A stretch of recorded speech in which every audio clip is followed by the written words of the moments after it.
A bad call in rugby is as tough to swallow as a cup of sand after a cat has taken a crap in your mouth. You're watching Distracted Sports, throw a tantrum at that like button, and let's revel in our sour grapes as I go through my top 10 most awful shit calls made by referees in big rugby union games. Now, humans are flawed, we make mistakes, and until the robots step up and finally do something useful, we're stuck with human referees. To be honest, being a referee of any sort is about as appealing as being a taste tester for a Bill Cosby cocktail company. But, it's time to celebrate those times we scream from our couches, "Are you f***ing kidding me? This guy's a f***ing I'm gonna skull your father and take a in your mother's mouth, you f***." Did I take that too far? Number 10! Wales versus Italy, a cock-up with time. In 2007, Wales were in an awful run of form. The Welsh were coming off losses to Ireland, Scotland and France and were desperate for a victory. And well, against an Italy team, you'd have to back them as favourites. The Welsh were awarded a late penalty in a kickable position for the draw. Weighing up whether to kick the penalty for the draw or have a shot at winning the game, they asked the referee Chris White if there was time to kick for touch to set a line out. Yeah, I can do it now. 10 seconds later. Referee White said yes. Now, like your woke sister-in-law will tell you, you can never trust a white man with power. The Welsh foolishly believed the referee and that pesky patriarchy got them. The TMO yelled in the ear of Chris White. I have time. Oh, and that's it! The whistle has gone and that will cause consternation in Wales. The Welsh were as unhappy as Tom Jones when people refer to It's Not Unusual as the Carlton song. It's not unusual to be crying in the valleys. Number 9! Chris Ashton being carded for being a shit fighter. Now, being beaten up isn't fun. It's about as much fun as being at a Christmas party only to realise that Gwyneth Paltrow is your secret Santa and getting a vagina candle and a psychic vampire repellent spray for Christmas. In this hilarious exchange, Chris cops a pretty big hit from the man Mountain Manu. Ashton, the former leaguey, decides that he won't cop that sort of thing and gives Manu his very best big boy shove, which sends Manu into a rage, and he unloads not one, but 2 heavy shots towards Ashton. Ashton feels the best course of action here is not to raise his guard, but instead to cleverly block the shots with his temple. Ashton forgets his own name, but will never forget Manu's, and for being so inescapably crap in a scrap, Wayne Barnes has no choice but to yellow card Ashton. Number 8. Bismarck makes the mistake of making a good hard hit on the chosen one, Dan Carter. Rugby is a tough sport. Injuries happen, and sometimes they can occur due to foul play, and sometimes they happen because thousands of kilograms of mighty man meat slam into each other at each collision and breakdown. So when Bismarck du Plessis put in a beautiful shoulder dislocating shot on the king of the jockey, the ultimate panty dropper, Mr. Dan Carter, referee Romain Poit heard the shrieks of every woman in the crowd and some of the lads, actually most of the lads in the crowd, and he put du Plessis in the bin for what was a totally legal shot. No, that's rubbish. No, disagree. Absolutely. Number 7. Referee Lacey gets in the road. Sometimes we all get in the way, like the time when I insisted on going along on my best mate's honeymoon because I didn't have much else to do that week. On this occasion, referee John Lacey was in the way like a massive shit that's blocked up a toilet, as he stood right in the way of French replacement halfback Baptiste Surin. Damien McKenzie takes the favour from the nice Irishman and runs right into the space. Ciro can't go anywhere. Oh my god, that's bad. Number 6. Sam Warburton's red card. Wales versus France 2011 World Cup. Now, you may agree with the red, but I don't, and I'm making the video. The consequence of this call was incredibly significant. It probably made the difference between the Welsh making the 2011 World Cup final or not. Now, to be fair to the ref, it was a tip tackle, and his legs did go beyond the horizontal, but the Frenchman Vincent Clerc didn't land dangerously, did not land on his head or neck, and didn't suffer any injuries. But quick as a flash, without the assistance of the TMO, Romain Poit made the most significant action of the entire game and whipped out a red card to send off the inspirational talisman and captain. Is that a red card? Is that a red card rather than a yellow card for this?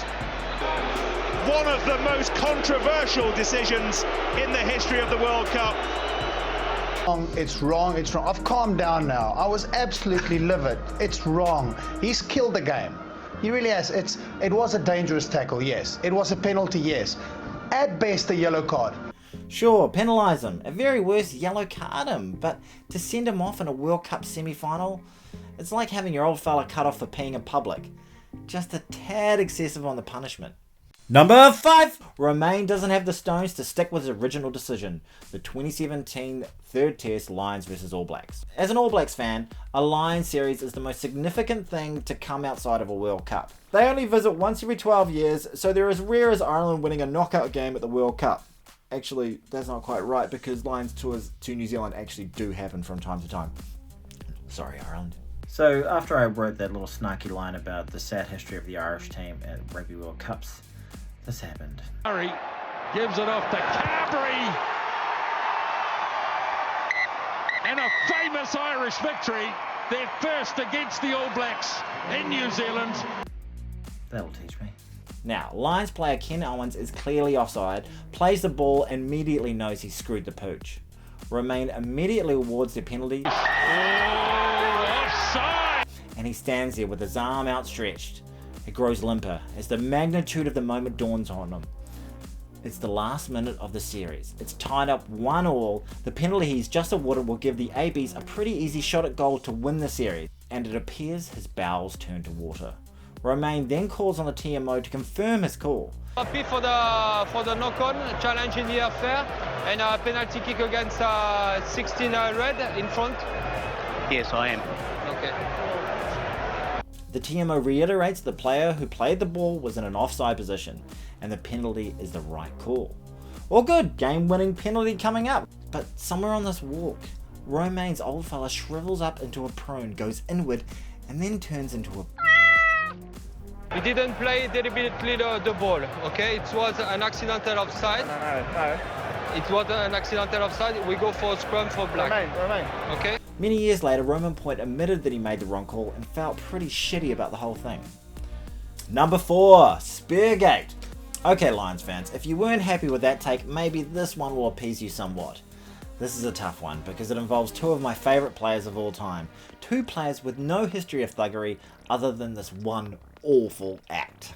To be fair, the ref missed it because it was pretty far away from the ball at the time, which actually makes the act more egregious. Of course, I'm talking about the incredibly dangerous spearing and dumping of the great Brian O'Driscoll. This wasn't in the act of making a tackle, it actually happened once the ball had left the ruck. And I'm a big fan of both Tana Umaga and Kevin Mialamu. Kevin Mialamu is pretty much a priest, I think. But this act is probably the most dangerous and reckless thing I've ever seen on a rugby field. Whichever way you cut it, my fellow All Black fans, they pick up Bod, and drop him on his head with force. O'Driscoll, the captain of the Lions, who sustained a shoulder injury that ended his series less than 90 seconds into the first test. Now, it certainly looks deliberate, but even if it wasn't, it's incredibly reckless and dangerous. I can understand how referee Joel Duke missed it, as it was way off the ball, but check out how close the touchy is to the act. The right result for the action would have been a red card and a lengthy stint on the sidelines. After all, it could have easily broken O'Driscoll's neck. Graham Henry somehow acted disappointed that people brought it up in the lead up to the following test. I haven't seen it, and quite frankly, I think we should let it go and move on. I just think it's ridiculous, quite frankly, and I'm disappointed that it's continuing. I guess people think that driving the opposition's captain and best player's head into the ground isn't cool. Absurd. Now, during the game, not even a penalty was awarded to the Lions, and in the aftermath, the two players Mialamu and Umaga endured no sanctions or punishment of any sort. Number 3, the Scots have history ripped away from them, and Joubert runs away. Now, this is a tough one as well. I'm not Scottish, but we all love seeing an underdog get up, and most of all, I love watching Australia lose. In this game, the Scots have played out of their skin and were on the verge of one of the biggest World Cup upsets in history. Sadly for them, Craig Joubert had a human moment, where he shat the bed and rubbed the nation of Scotland's face right in it. To be fair, in real time, I can easily see how the Jubester got this one horribly wrong. It looks as though the ball goes forward off Strauss and then is played by another Scottish player. The ref immediately blows a penalty for a match-winning kick at goal for the Wallabies. Replays showed the ball hit Wallabies' replacement halfback Phipps, therefore no offside had occurred. Joubert, in the commencement of the final whistle, sprints off the field to boos and water being pelted at him. He later said that he needed the loo. To be fair, I'd be shitting myself in that position too. World Rugby came out and admitted Joubert got it wrong that week, and yeah, That happens in rugby, unfortunately. The sad thing, though, was it denied the Scots an amazing moment for the game in that country. And to be fair, they haven't really had too much to cheer about for a long time. It's shite being Scottish!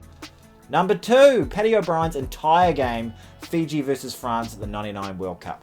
In this performance, Kiwi Paddy O'Brien did as much for refereeing integrity as the Hindenburg did for air travel. Go watch the highlights of this game, it's pretty wild. It's a quarterfinal of the World Cup in France in '99, and there are some incredibly perplexing calls made throughout. A clear knock-on by the French that results in a Fiji try ruled as a Fijian knock-on, a deliberate headbutt right in front of Paddy. It would have been hard to miss it, it really would have.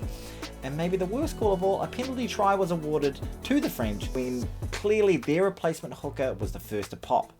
And with all that, the score was still tight throughout. The French, with the help of a friendly Kiwi, won the game 28-19. This was at the home tournament for the French, and judging solely from the performance of the ref, this is the only game I suspect something fishy was going on. And number 1. Was it ever in doubt? A one-eyed All Blacks fan like myself, it's got to be Wayne Barnes missing the forward pass in the 2007 quarterfinal. Speaking as a Kiwi, this clanger of a call just has so much gut-wrenching pain behind it. 20 years of anguish, heartache. You can see a video I made about this sort of crap in a sec.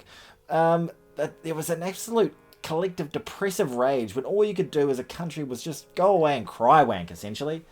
A young rising star in the world of rugby, referee Barnes only had 4 tests to his name when he was given the massive task of refereeing a World Cup knockout game. And yeah, he didn't have his best game. Oh, that's garbage. Luke McAllister was turning. He's entitled to do it. Now, the pass itself was clearly forward, resulting in a try that added 7 points to the total of the French, and in a game where the All Blacks only lost by 2 points, our mate Paddy O'Brien, on the back of his stellar performance at the World Cups like the aforementioned Fiji-France game, had been promoted to the head of the referees panel for World Rugby. For us to blame Wayne Barnes would be a travesty because that game was not didn't hang in the balance on his performance. We've got to remember that France played very, very well. As a country, I think we've got to grow up. Because I've got pretty good instincts and you look like a twat to me.